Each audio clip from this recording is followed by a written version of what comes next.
Crying cockle, mussels,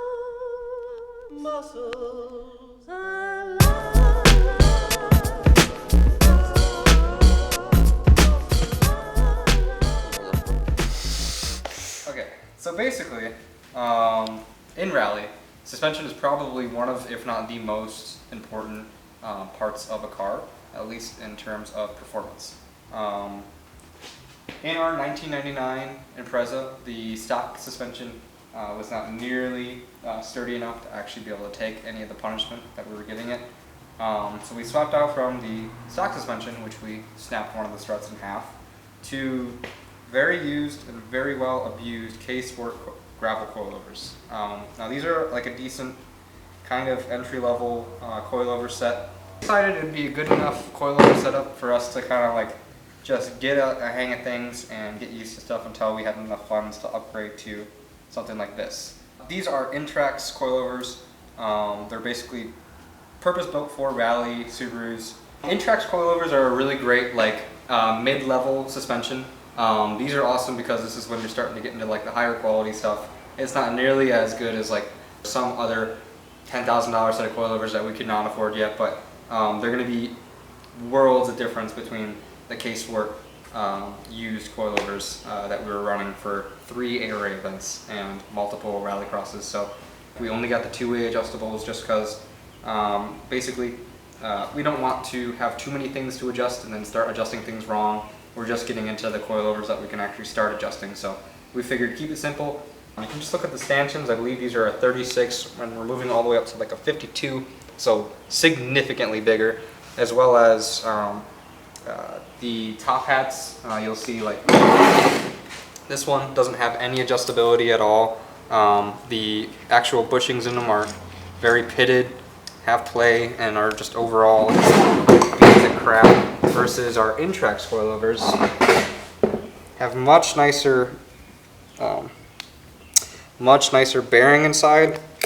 Actually has adjustability so we can mess with toe, and just overall much thicker piece of metal right here as opposed to the K-Sports. So that's what we're really excited for, is that we'll actually be able to confidently go flat out over jumps as opposed to trying to preserve the car a little more, which we still have to do to a degree, but now that we've racked up a bunch of spares and have some suspension that can match our speed, we can start just going flat out way more often. They actually have distributors in the United States that you can readily get parts available for, as well as just rebuilds, super easy. The guys over at Rally Build out in Madison, Wisconsin hooked us up with these, even gave us a deal, and they're going to be able to soon refill dampers as well as do full rebuilds on these. So yeah, so shout out to those guys, as well as Intrax coilovers. They make a bunch of suspension for all types of automotive racing. So really excited to get cracking on these.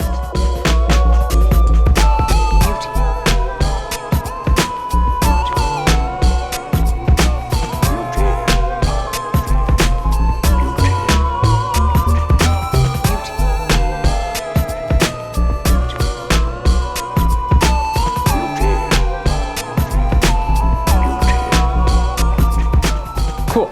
So we got the new struts in, or we're getting the new coilovers in. These are going to be our remote reservoirs, which basically need to be mounted up inside the engine bay here. So Jeremy just got the old ABS module out. In order to actually mount these symmetrically, we'll need to relocate a bunch of stuff up front. So we're going to have one mounted up against the firewall, one mounted up against here, and then we get to start messing around with like how to set camber and spring rate and all that fun stuff. But also what I'm doing over here, which is so easy, and I'm so glad I'm doing this, and so much fun. I'm loving the entire process of this.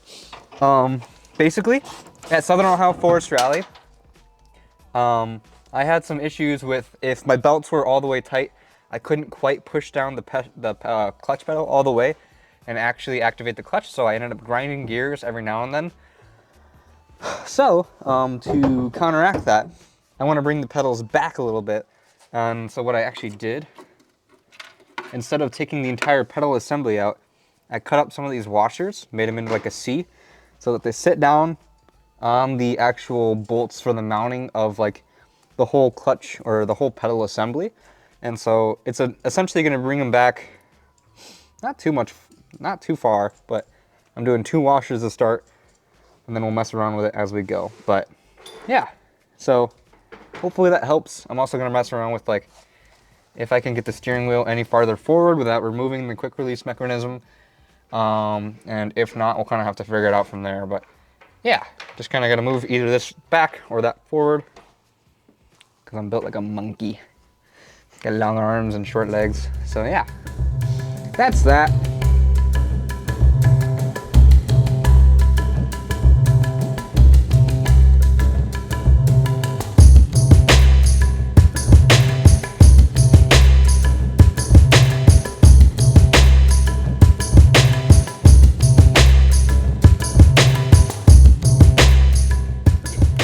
Okay, so skid plate. This is kind of like a kind of off-the-shelf standard skid plate you can get for a lot of Subarus. This is an NA specific Subaru skid plate. It's fairly thin aluminum, and it worked pretty well at first, but with the abuse and the speed that this car is now going, it is not enough to properly protect. We ended up at one of our events, I believe it was like LSPR, we dented it pretty bad with like a football-sized rock. Just hit it pretty gnarly right down the middle, and ended up pushing this in pretty badly, and it ended up just starting rubbing up against the exhaust pretty bad. It helps just protect from like puncture resistance for our oil pan, but it was still rubbing up against things. And then at our event called Snowdrift, we were riding on the skid plate for a couple of miles, honestly, to the point where it had bent it so badly. It had also bent into the headers. The headers then bent into the power steering lines, and then those kind of like wiggled themselves loose and drained all our fluid and then lit itself on fire. So that was no good. So we need something that's stronger than this. We ended up reaching out to one of our customers at Rock and Road, who has access to heavy machinery, to basically have him help us design and build a new skid plate, or Jeremy's designing it, and then he's gonna build it for us out of much thicker aluminum. So either like 3/8 or 1/2 inch aluminum, but it's gonna be much thicker, much more durable, and cover more space on the car. It's gonna sit a little bit lower and more mounting points, more rigidity for more mounting points, and it's also just gonna make sure that we don't light on fire. So that's cool. So that's kind of what Jeremy has modeled up underneath the car. We were just using high density poly to kind of model that at first, and then he's got it all detailed blueprints on his computer of what's gonna basically get built. Yeah, so you can even see the mark right here. This is where our exhaust was vibrating up against the skid plate for hours on end. Yeah, we're gonna avoid that. We also bent the we bent the crap out of our old exhaust. Bent the heck out of it. So, this is our old skid plate. Open, baby. You can see this pipe right here got bent pretty badly. This is where it was actually vibrating up against the exhaust for quite a while. And then on the top side, this actually got, this whole thing, because the skid plate bent inwards, this is normally where this will sit. It got bent upwards, and then this right here was pressing up against one of our power steering lines, just causing the fluid to overheat and boil over, essentially. Either that or it wiggled it loose, something like that. Not 100% sure, but yeah. So headers were toast. We ended up robbing some parts off of that, but now we have new headers and another new set of headers. That's going to give us more clearance, so this won't be an issue in the future. Yeah, rally's tough on cars. We need a car that can last. So.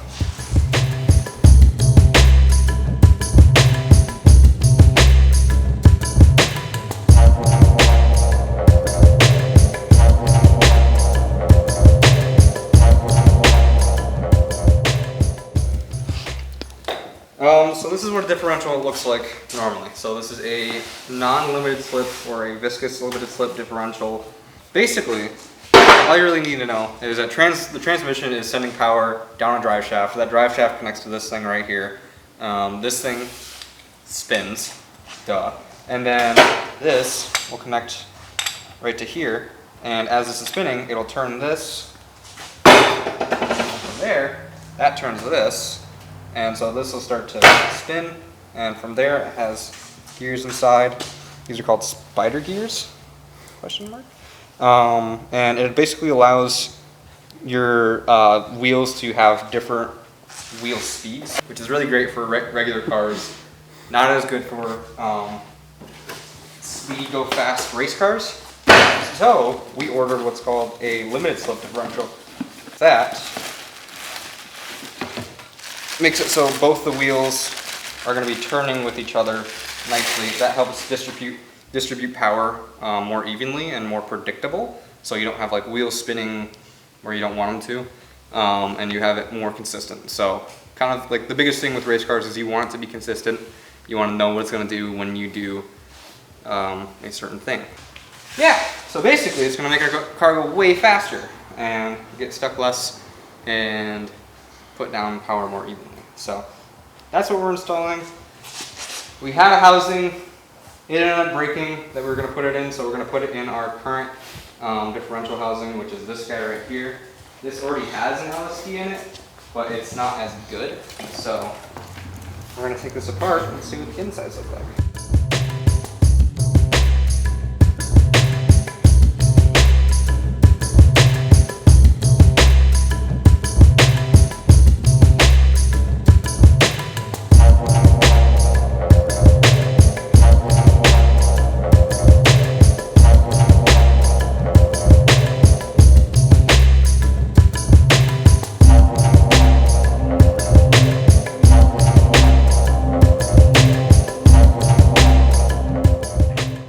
Okay, so this is a Cusco RS type LSD. Basically how this kind of works, if I'm understanding this correctly, is you have two sides of your LSD, each that are going to drive a wheel. Basically, you're looking at, this is one side that'll connect to one axle, this side will connect to another. And how this works is these have different like clutch plates essentially, some that are connected to this outer housing piece, and some that are connected to the actual input shaft, or the splines that go to your axle. These are the ones that are actually connecting to your axle. These are the ones connecting to where the power is being transferred from. So different levels of contact, like if you change the orientation of all these, will allow for different types of slip. So if you have like two input or two of the in style clutch plates next to each other, it's going to allow for more slip, because then it's not rubbing up against the like output discs as much. So you can, this is kind of how you adjust your actual slip with an LSD, at least with Cusco. Yeah, and then there's also, this is a 1.5 way, which you can see right here, the different type of actual slip with the spider gears, and how it will only lock under certain direction or something. So we're putting this back together. We were thinking about running a little bit of slip, but we're just going to keep it full lock. So just took it apart to see and check everything, make sure everything's in the correct orientation. It's good to go, so we're going to put it back together, and then we're going to get it inside the car. But first we need to get it in the housing. So there it is.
Okay, so obviously like the paint marker isn't gonna read as accurately as like some gear compound, but You can still tell. from what I can kind of tell, yeah, like we're not too far deep into the teeth.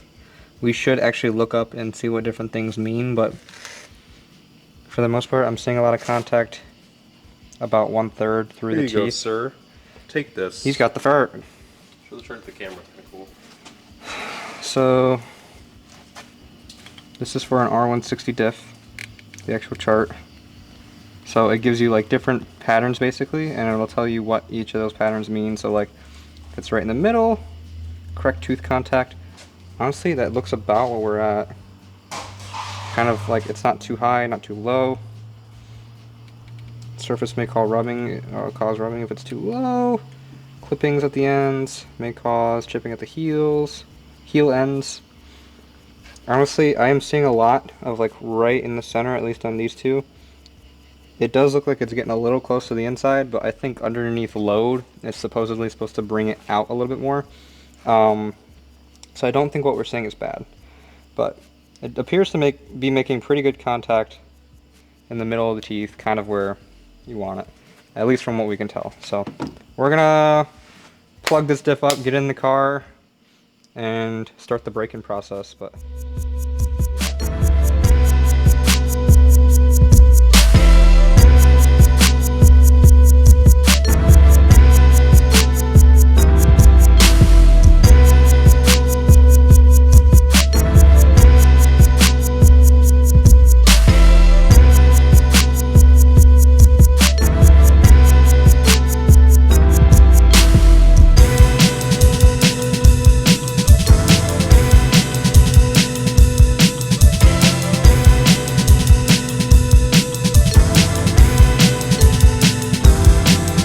All right, so we out here at a undisclosed secret location doing some testing.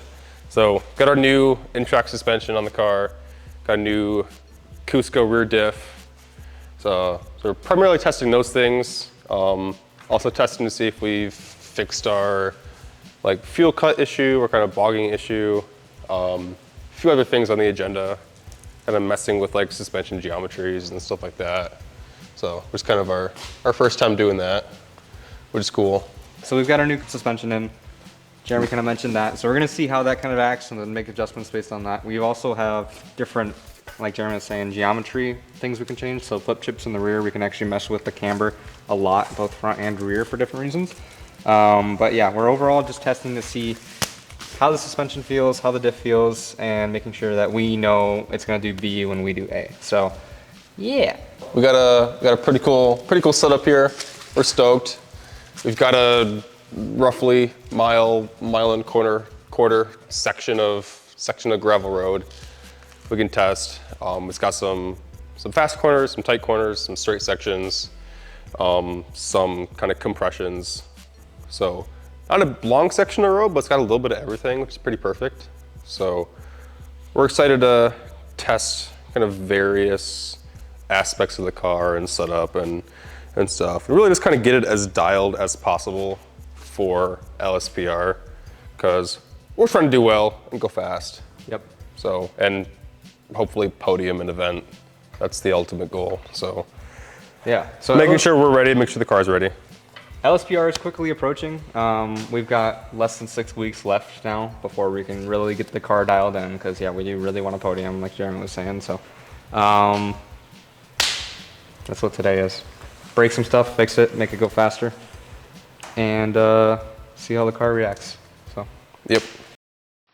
This demonstration will show the procedures and techniques used by the operator.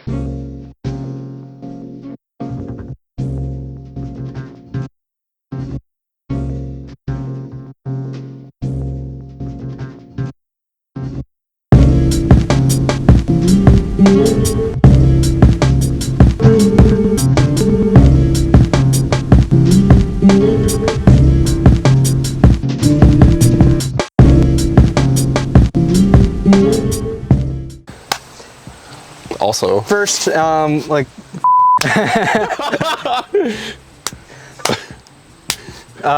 Suspension feels amazing. So we added a little bit of stiffness and height to the rear, and it feels a lot more even now. I don't know a lot, but I can feel it. We also turned up the added more clicks to the rebound on the front to try to get it feeling a little bit more centered. Overall, I think like just the combination of seat time and just like making small adjustments is like making me more comfortable with how the suspension is feeling. And then our rear diff. So like we were kind of thinking about some of the tighter corners a little bit more, just trying to push those. And you can definitely feel us just pulling out of the corner with more speed on like looser terrain. And we have ball tires right now. So it just overall feels really, really good. And we kind of concluded we think we've solved our bogging issue. So it's not like as we're coming out of a corner, it's just like, and it's making all those fun noises. So it's true. It's facts. It's going fast. So cargo speedy and it do good. Never interrupt the operator.